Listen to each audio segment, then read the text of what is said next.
Justin, and these are the guys. This series we're talking about general things, but welcome to the As the Wheel Turns, So the Days of Our Rides. We're in Las Vegas this week due to the fact that we just needed a time off anyway, right? Yep. Yeah, time off. We got kiddos, whatever, case may be. So this is Jack, my special guest this week. Jack is a special guest because he is part of the Parker Bikes days back in the 90s when my parents had a bike shop, and we brought him on. When do you remember you started? Probably right after high school, beginning college, so like 90 maybe, 91? 91? 92, Sounds about somewhere right, in yeah. there. I worked there for like about a year or two before. Yeah, I yeah. just don't remember exactly. So you're going to hear about us jibber jabber about things we can't remember. So anyway, yeah, so we're talking like 30 years ago probably, when you probably started, and you left somewhere around... Well, let's see. I got a real job, around yeah. 99, I think, somewhere around there, 1999. 99? And then that wasn't so much fun, so I came back for Oh, about that's a year. right. Yeah. Came back. Like in, so it would have been about 2001, maybe. Yeah. Well, we closed in 2001, Okay, so yeah, it's yeah, probably 2000 then. about 2000. So yeah, Jack was brought on as a mechanic, same kind of practices back in the day where we started off all mechanics just building bikes, fixing flats, and progressed to do repairs and so forth. And he became a very excellent mechanic, and like all bike shops in that time frame, you work at bike shops, everybody loved working at bike shops, but you time out. Basically, you hit a ceiling and you're kind of done. That has changed in today's world where Trek and Specialized have made corporate stores which give you more opportunities. But back then, you have a lot of old timers like us who cycled through bike shops because bike shops are fun, but unfortunately you can't make a very stable or long-term living at it. So, but anywho, that's why I just want to kind of touch base on the history of Trek and part of the Parker Bikes world. But there's a couple things I wanted to feature during this segment, and obviously jump in the conversation, up a comment if you want in the chat, and we will try to answer it if you have any questions. And that's kind of like, this is the series where you are added to the conversation. So without further ado, we're going to jump into a little bit of a history of Parker Bikes, which was opened in '87 and progressed through the 90s and had to close in 2001. But what I don't really want to focus on is actually the history of Parker Bikes. I've done that quite a bit already. There's several videos of that. But I want to touch base on the tech that we experienced and what we kind of remember in the 90s. So here's a trick question. Out of the 10 years so of working at Parker Bikes, what was the biggest advancement that you saw in the cycling world as in tech? Like better brakes, better frames? What really stands out to you in that particular time frame? No, that was kind of like I can really remember a takeoff of carbon fiber. You know, like first it was just some tubes kind of glued together on to some aluminum lugs, and that was probably one of the, like, then at the end, full OCLV frames were really seen. Shimano shifting. I mean, I remember we were working on some bikes that were still grind and find road bikes, like especially I think there was some campy stuff that was still like that. Oh yeah. Shocks, suspension. I remember, what was the first Trek had was it a Showa shock or something? What was that thing? It had like a whole DDS, full, like half inch of travel. DDS3. Yeah, you added 4 pounds to the bike and you got a ½ inch of travel, a quarter inch. Yeah. If you're lucky, a ½ inch.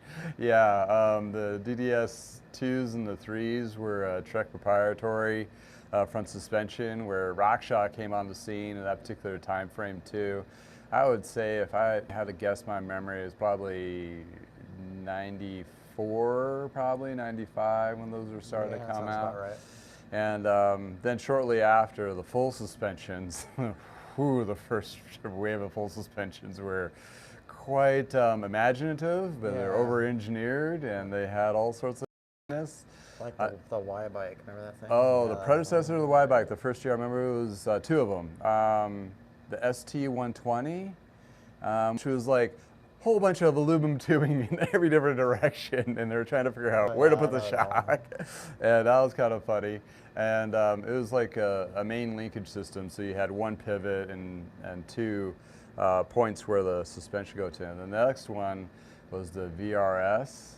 It looked like a green. I remember it was green. It looked like kind of like a guitar from like Van Halen, kind of thing. It had a multiple linkage weird thing, and then I think shortly after that, the Y bikes were those were kind of cool. Pretty interesting. I saw a Y22 carbon one. That was like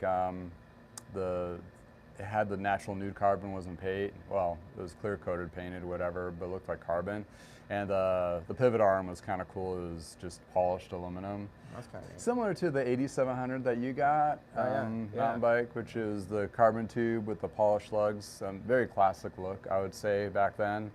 For me, the biggest game changer, there was a huge revolution of suspension in that time frame, which is definitely being still fine-tuned today with the bikes over the last 20 years. I really kind of honed down a lot of it and lightened up the bikes quite a bit. But I think for me, and the frustrations I had with Dura-Ace brakes is when the V-brake, linear pole brakes came on the scene. I was like, thank God they finally came up with something that actually worked and stopped you.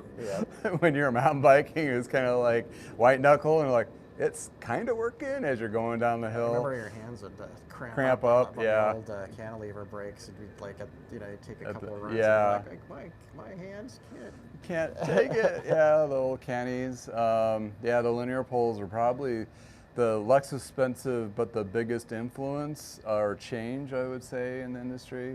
Working on some of those Dura-Ace.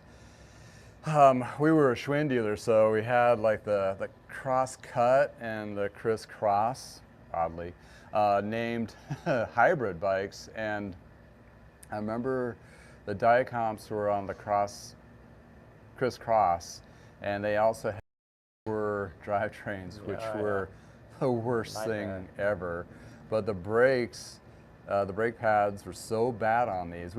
They'd squeak, they'd howl. And remember like sanding those things and reverse tow. You had to reverse tow them to get them to not make any noise, and they kind of worked. Weren't they made in Hungary or something like that? Was like. Those are the. I remember the wheels being so out of true and just trying to get them around was like. That was the last heyday of Schwinn when it was still under Eddie Schwinn. They were trying to do a pretty much ready to go out of the box bike, but they were produced in Hungary. Nothing against Hungary, but the production over there, the quality was horrible, and it was nothing close to what they were trying to imagine. Fast forward today, what I mentioned before is Canyon came to direct-to-consumer concept with their bikes being out of the ready to go, watch a video, a couple tweaks of bolts, and you're good to go. I think Schwinn is kind of like they had the idea, and they didn't do direct to customer, but they were kind of working that direction before their big fall. And it's one of those things where like a lot of those ideas are percolating in the 90s, but never came to fruition until the 2000s and the teens. So that's one of those interesting facts where, they were trying to their pitch was your mechanics have to only spend 5 minutes on this bike to get it on the floor. So that was kind of the predecessor of what we have today with Canyon, and also Specialized as follow suit. Kona is another brand that's going direct to consumer. They just started recently. They just had to do some changes. Also, they were purchased by another company in the last 2 years ago. So basically their new parent company is doing these aggressive changes. Kona dealers are kind of pissed off about that. The reason being is, it's the same anger point when you're looking at an independent bike dealer and dealing with that. But back to the 90s, we should just coin this one as the 90s. So V-brakes was big. Carbon was a big change. LV, which is Awesome Compact Low Void, which is Trek's branding. I don't know if it really was anything super special about that. I think he just came up with a fancy name. It's kind of like, but fast forward a little bit after the carbon manufacturing. So I remember the first tube, like I have that one 2500 road bike, which is a 7, that's pretty cool. It's the 7-tube carbon with the aluminum polished lugs. Specialized had one, same thing, but they added a little carbon bit on the head tube, so they went up Trek a little bit there. A little more carbon. A little bit carbon. And Giant had their Apex line or whatever it was they had. So long story short, Giant is a manufacturer as well as a bike brand, so they were making the Specialized ones, and Trek was making theirs here in the United States and putting it all together. So yeah, looking at the carbon battleground, that was kind of the beginning. Then other companies like Mongoose had a carbon bike for a while. Yeah, everybody did. Yeah, Schwinn did a little bit, I think.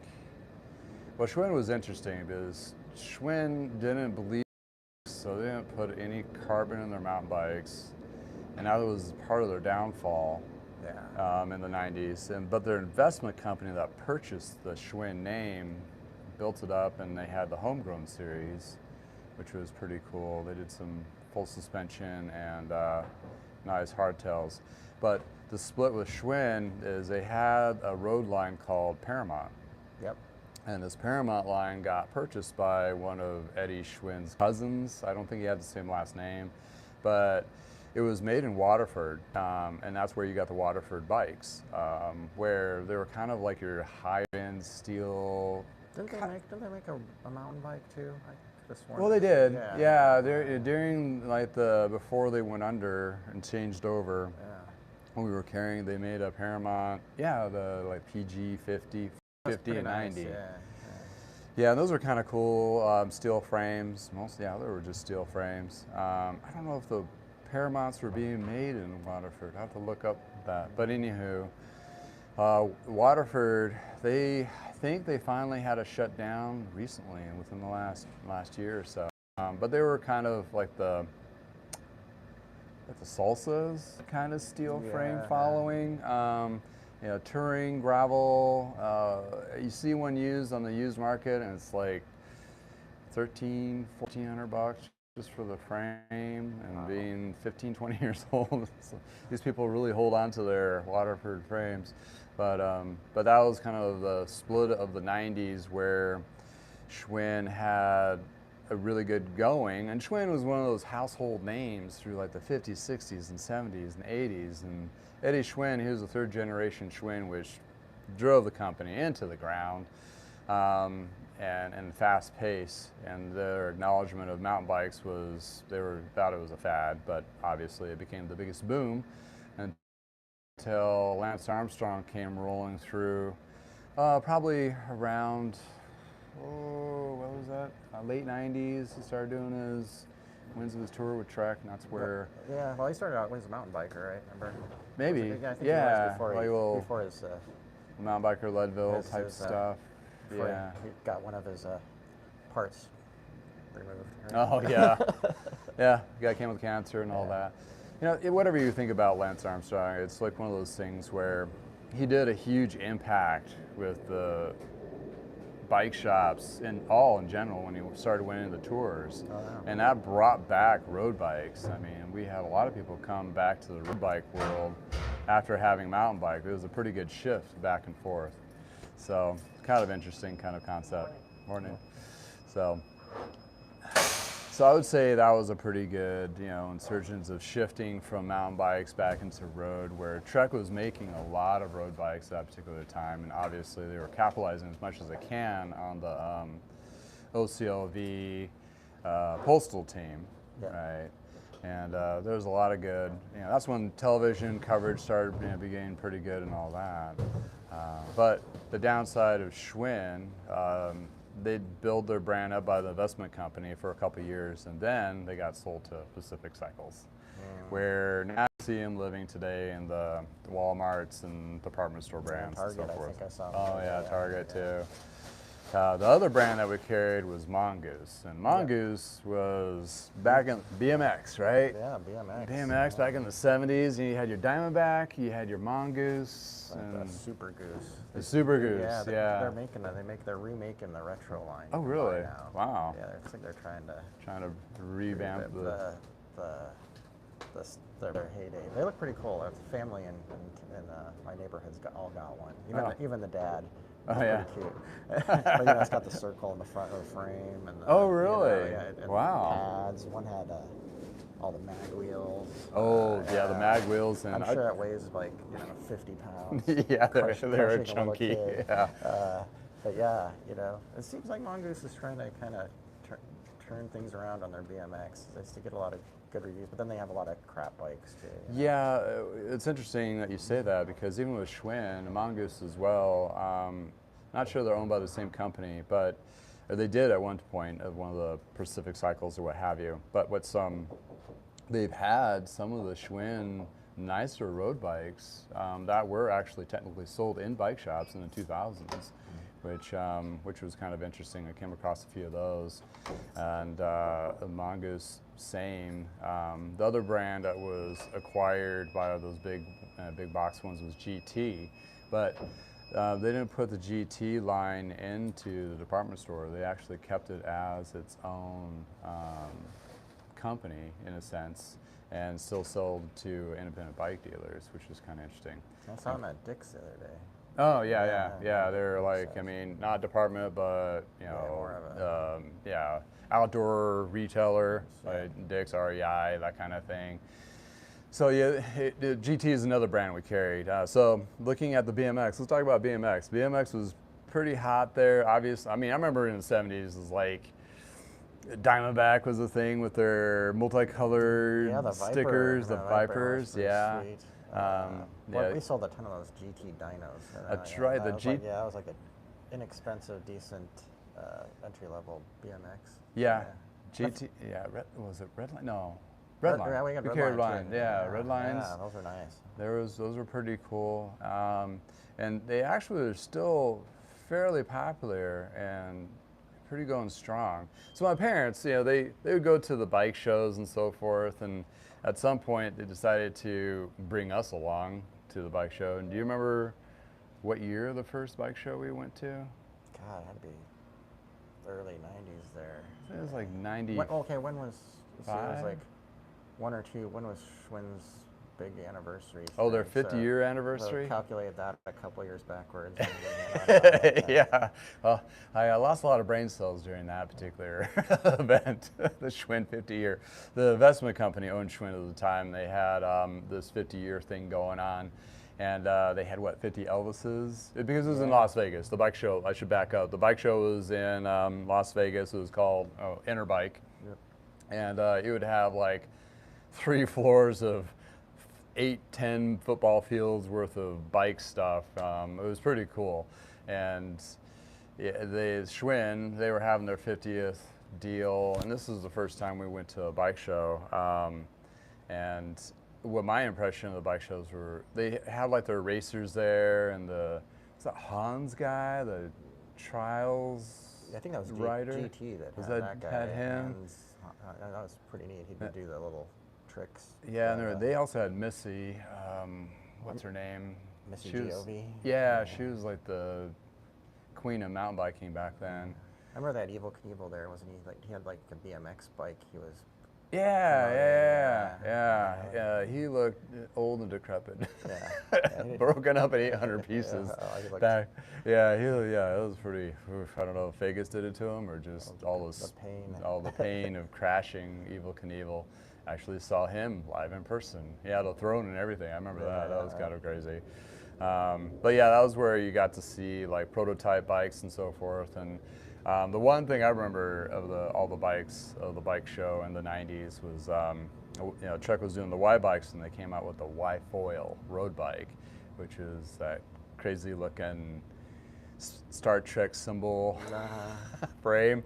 I've seen a few of those in real life recently, within the last 5 years, and they're still around, holding up. Really? I mean, yeah. What's that one brand that had the little like a carbon fiber. Oh, Soft Ride? Soft Ride. Are Yeah. still around? No, I don't think they're around, but I still see some of their. So I saw actually a Soft Ride. It was like an integrated Soft Ride piece on a tandem that was used. I saw online, and I'm just like, that just looks like a catapult for the stroker just to hit a bump and pew, there goes your person behind you. That thing breaks and you hit the brakes and you get impaled by like a giant carbon big fiber. old carbon chunk.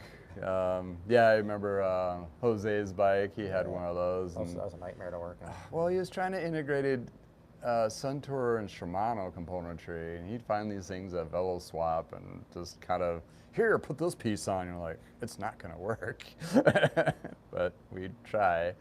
Anywho, but yeah, back to the bike shows in Las Vegas, and that's good conversation piece. And since we are in Las Vegas, the poolside, yeah. We went to, I don't know, 3 shows, 4 shows probably in total while we were at Parker Bikes. And they were huge. I just remember you'd have meetings with all your reps to see all the new stuff, and it'd be like 4 or 5 day ordeal. A combination of drinking too much and being in our 20s, staying up too late, not taking anything too seriously. But I remember the GT boxes. That's the first thing you do. You go in and get yourself a GT box, which looked like a suitcase, and that's where you put all your swag and your crap.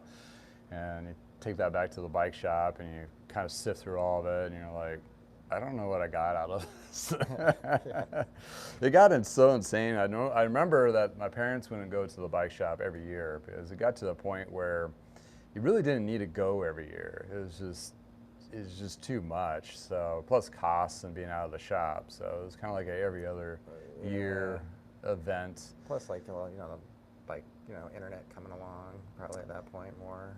Kinda, yeah. And the bike model changes didn't change every year either. It'd be like, ooh, this is the Trek 820 with a different color, but it'd be the same, components on it and so forth. So you'd go when they had pretty big model changes you need to look at, and this is pre-internet, so you kind of had to go to see these things. But then the manufacturing got so ahead of itself, and the bike shows were in September, but that next year model of bikes were starting to roll out like 2 months before in July. So it was like, what's the point? I've already have it on my floor, and I've already touched it, feel it, that kind of thing. So it came to the point of just a reason to go talk to your reps and meet inside reps and stuff like that. Do they have Interbike anymore, or is that gone? Well, I did. I was at the last Interbike. Really? When I was part of Retail Toolkit. That's Becky and I's first trip to Vegas together, and that was 4 or 5 years ago. And it's probably about 6 years ago. And they did have the Interbike in Vegas, and we went to that. It was at the Mandalay Bay. Mandalay Bay. We got to the place at Luxor and walked over. And to my surprise, it was like a tenth of the size of the Interbikes that I remembered back in the day. And it was kind of like ghost town. Like, why is anybody here? That's crazy. And we were trying to sell the software to help people with managing inventory. And a lot smaller. We did get quite a few clients, ironically, because the big boys that have multiple chain stores, and this was 6 years ago. It was before Trek started buying a whole bunch of stores, so it was mostly independent bike dealers. And some of the big guys that had to have like 10 or 15 stores would still go because they just felt like they had to swindle their deals. So that was very small. And then the following year, they moved it to Reno, and it was even smaller. And I remember going to the house, it's like Holiday Inn. Yeah, it was like, oh, poolside of the Holiday Inn. The show's like, and the days shrunk to like 2 days or whatever it was, and I was out there for a couple days doing that thing, and it was pretty sad to see it kind of die. It was purchased by the Outdoor Show, which was the same one that went to Denver. Yeah. And then they moved it back to bundle Salt all into Lake. one thing. Yeah, it's kind of like that kind of makes, I don't know, it's kind of sad. But It's kind of sad, but with the power of the internet and everything now, and videos and texts, you really, I mean, Plus all the pieces, like probably back then they were machined, like yeah. all the little weird ones. I remember like Oh, the like, Taiwan Alley, yeah, or like even like the over-engineered, like out of work tech, aerospace guy. yeah, Like, yeah, I've come up with this new seat post. yeah, There's true. lots of those. Yeah, there's like you see like a lot of engineers in the engineer world got fired, laid off. They'd end up in the bike world for about a year and be like too many wackadoodle things. Yeah. Oh, and also the death of internet, or not internet, death of Interbike by internet, as well as Trek and Specialized. They stopped going. They had their own private shows for their dealers. Oh, so you just go out to in either Morgan Hill, California, or Wisconsin for the track. So that kind of pulled the plug. Because they put on the hypno ray when you get in there, and then kind of yeah, it's called the Kool-Aid, right? You drink their Kool-Aid, and they'd have like they still do it today, and they have pats it's like on the. It's a timeshare thing. Yeah, come out. We'll pay for you can't leave unless you buy like pre-order all your bikes. Pre-order all your bikes, and it's just really.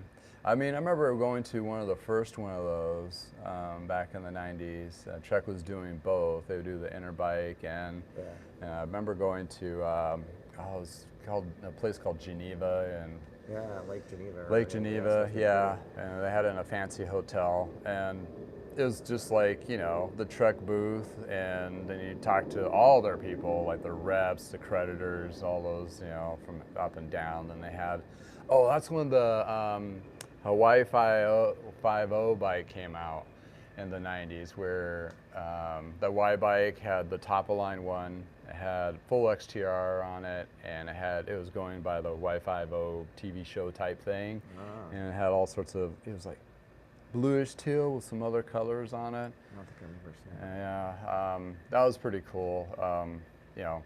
And they had, it's kind of like your flash in a pan type thing. It was a huge ballroom, and we're all supposed to sit there and listen to John Burke and whatever. John Burke's the owner of Trek, and they had this little stunt where they had a pro mountain biker do a ramp and do a flip on stage and land, and then John Burke would come out with the same kit on, and like it was supposed to be him. It's like, oh, okay. That was kind of weird. It's the ego thing, but I do remember that pretty vividly. But yeah, that's where the bike shows and all that kind of died, and I believe Trek still has theirs, which I don't know much longer they're going to have theirs. If they keep buying up all the bike shops just be for themselves. They don't need any. What do you do? They don't have independent bike dealers. I like two. Well, why have a show? And Specialized, they're purchasing stores as well now, but not as a fast pace, but they're gaining some ground. And the other player is Pon, which owns Cannondale and I believe GT and some other brands, and they're doing some pretty good leveraging of those. But yeah, back in the 90s I would say the 90s was the very explosion of mountain bikes, as suspension, front and rear, carbon was pushed into play, and disc brakes. Let's not forget about disc brakes. Remember, everything was anodized too. Like that was like the new. Oh yeah. Anodized aluminum. Anodized, CNC machine anodized everything. Yeah, that was the fancy tidbits and little widgets that cost a lot. I remember I was trying to build a bike out of all these funky colors, and it was like my Rasta bike. I had all sorts of colors on it, but I swear I probably put like 8 times more money into it, different colors.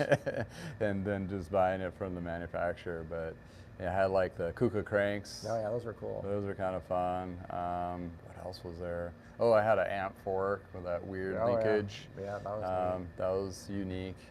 And now I think that was on my Ritchie tubing mongoose frame, which was super light. I can't find one of those. They're just nowhere to be found. Yeah. Super. I keep finding like the carbon fiber ones. That was like the year or two after that.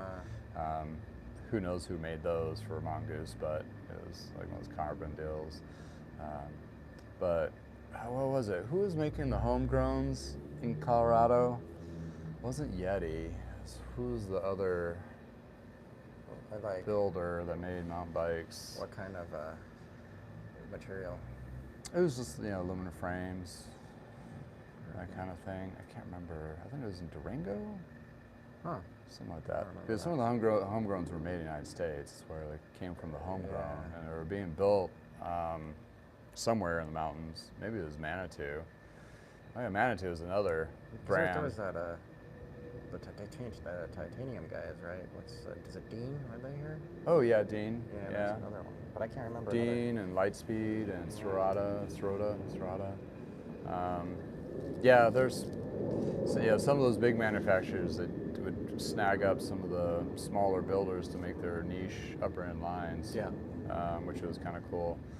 The latest one that I featured is the Victory Le Mans bike, which is OCLV titanium. Bottom part is the spine bike. It was pretty cool. But my question is I know Trek never built, these were built in the United States, so I know they were being put together in Waterloo, Wisconsin, but I'm pretty sure titanium is its own whole process, and I don't think they had their own little titanium build, because none of the other lines of Fisher or Klein or all that had anything titanium. So I'm assuming they had somebody built the titanium bottom and then they slapped the OCLV on. Maybe they made it overseas, who knows? Russia, yeah.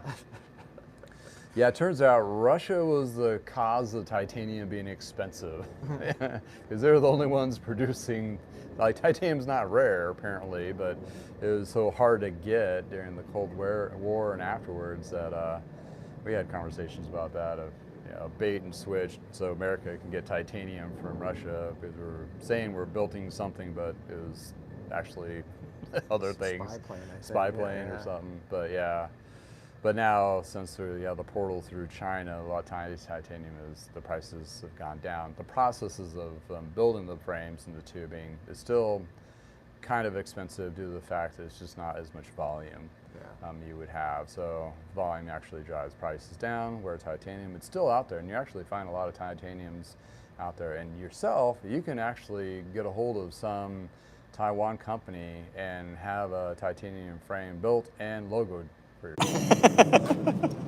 phone overheated. Sorry, peoples. Had to cut it short. Till next time. Thanks for hanging out outside of the garage.